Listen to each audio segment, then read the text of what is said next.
আল্লাহকে ভয় করো। ইত্তাকুল্লাহ, ইত্তাকুল্লাহ, ইত্তাকুল্লাহ। ওহে মুসলিম, তোমাকে আল্লাহর সামনে দাঁড়াতে হবে।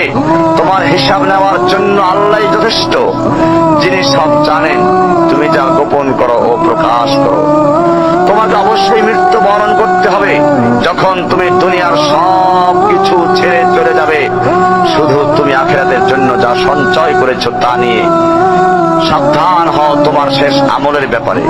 তুমি জানো না কখন তোমার শেষ মুহূর্ত। তুমি কি প্রস্তুত মৃত্যুর জন্য? তুমি কি প্রস্তুত কবরের সওয়াল জবাবের জন্য? তুমি কি প্রস্তুত ভয়াবহ কিয়ামতের জন্য, হাসরের ময়দানের জন্য, হিসাব নিকাশের জন্য, আল্লাহকে জবাব দেওয়ার জন্য, মিজানের জন্য? তুমি কি প্রস্তুত চুলের চাইতে সূক্ষ্ম, বারবারের চাইতে ধারালো পুল সিরাতকে পাড়ি দেওয়ার জন্য?